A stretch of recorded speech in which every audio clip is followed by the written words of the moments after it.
Daf Yomi, Tractate Zevachim, page 77b. The top of the page with the words Amar of Huna, Bedukin, Shaba'in. Paliba de Rabbi Kiva Dama, Imalu lo Yerudu. Ema Dam Rabbi Kiva Diabe, Dechatri Laviana. Rabbi Huna says, when Rabbi Eliezer makes reference to a blemished animal, he's speaking of an unobtrusive blemish. For example, one that is on the cornea of the eye. And his ruling is in accordance with the opinion of Rabbi Kiva, who says that in the case of an offering with such a blemish, if its sacrificial parts descend to the altar, they shall not descend from it, because it is not a disgrace to the altar for the sacrificial parts of such an offering to be burned on it. The Gemara raises a difficulty. Say that Rabbi Akiva says this is the halacha after the fact, meaning that if the priest already brought up the limbs of these unblemished animals, they do not descend from the altar. Does Rabbi Akiva say that one may burn a mixture of these limbs of Adishio? Amar Papa Hachaba Ma'eskina, Kigon She'alu Al Gabe Kevish. Yachi Afilu Be'einahu. Rav Papa says, what are we dealing with here? We're dealing with a case where all the limbs in the mixture were brought up upon the ramp. Since they have been brought on the ramp and sanctified as offerings, it is considered after the fact. The Gemara raises a difficulty. If so, meaning if we are dealing with a case in which the limbs were already carried to the ramp, and even if they were as is, and not intermingled, limbs of the blemished animal should be burned, as claimed by Rabbi Akiva.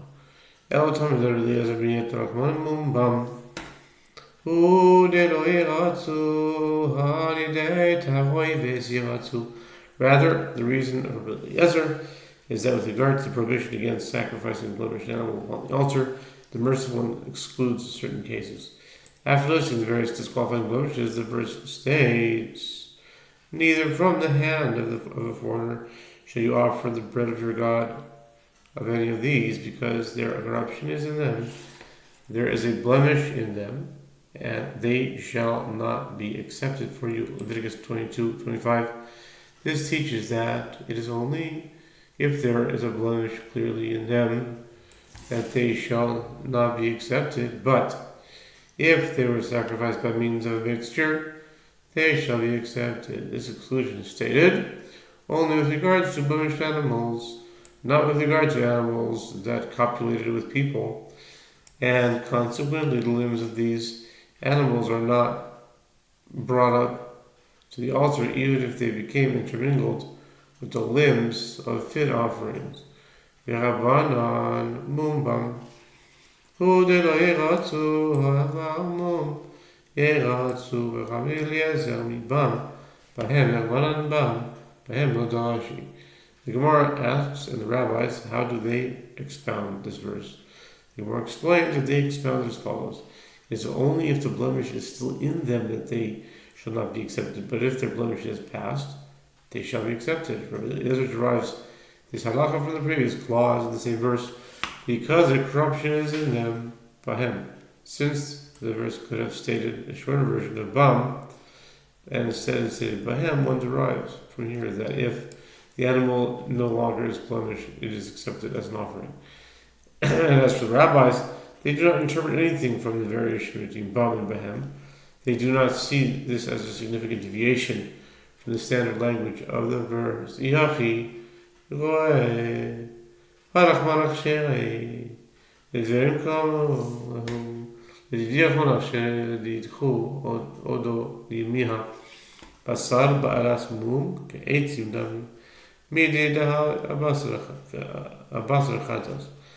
The Gemara asks if that is so. Rabbi Eliezer permits the limbs of blemished animals to be sacrificed if they are in a mixture. Why is it necessary for him to say, I view the flesh and limbs of the blemished animals as though they are pieces of wood? After all, the merciful one permits them as an offering. The Gemara explains that Rabbi Eliezer is speaking to the rabbis in accordance with their statement as follows. According to my opinion, the merciful one permits these limbs to be sacrificed upon the altar. But even according to your opinion, at least agree with me that the flesh of a blemished animal that was intermingled with the flesh of a qualified offering is considered like wood, just as is the halacha of the flesh of a sin offering that became intermingled with the flesh of a burnt offering, as according to this brayta the rabbis concede the flesh of these two offerings should be sacrificed together. The Gemara asks the other rabbis, how do they respond to this claim of Rabbi Eliezer? The Gemara explains, according to the rabbis, there's a difference between cases. Here, with regard to a mixture that includes limbs of blemished animals, these limbs are repulsive, and therefore they may not be brought on the altar even as wood.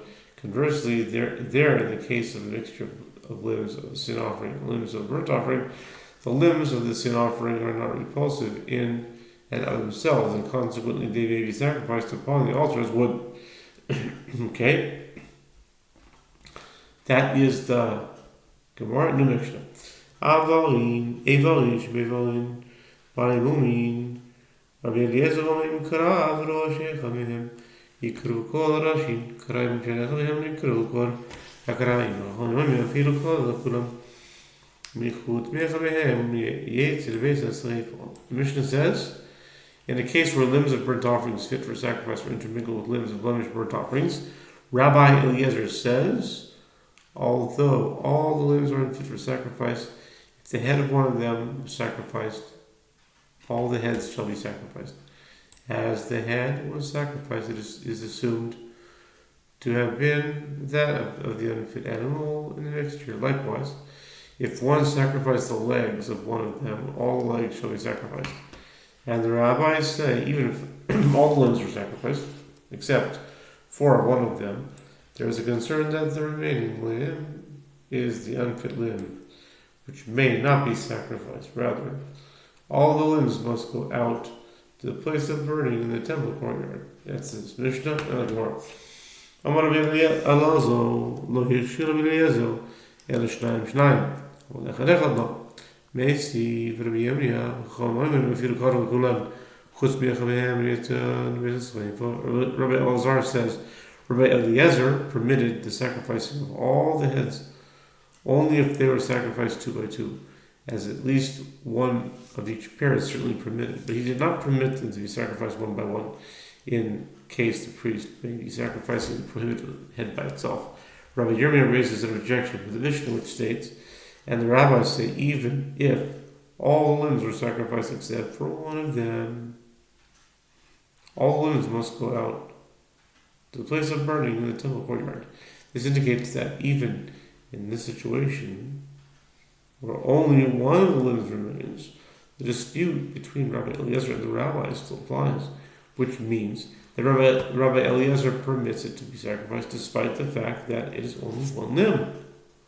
Amar lo Rabbi Yirmiyah bar Tachlifa, Az beralach ma'echad zu echad. Rabbi Yirmiyah bar Tachlifa said to Rabbi Yirmiyah in response, I will explain the meaning of this statement to you. What does the Mishnah mean when it states except for one of them? It means except for one pair, meaning 2 limbs. As even Rabbi Eliezer did not permit one to sacrifice the limbs individually. And now, a new Mishnah. Dam shnizar b'mayim yesh bo maris dam kosher nisar b'yayin ro'ino eslekilu mayim nisar b'dam behema or b'dam chaya ro'ino eslekilu mayim. Mishnah says, in the case of blood of an offering fit for sacrifice that was mixed with water, if the mixture has the appearance of blood, it is fit for sprinkling on the altar, even though the majority of the mixture is water. If the blood was mixed with red wine, one views the wine as though it is water. If that amount of water would leave the mixture with the appearance of blood, it is fit for presentation. Likewise, if the blood was mixed with the blood of a non-sacred domesticated animal, or the blood of a non-sacred undomesticated animal, a non-sacred domesticated animal, or the blood of a non-sacred undomesticated animal, one considers the non-sacred blood as though it is water.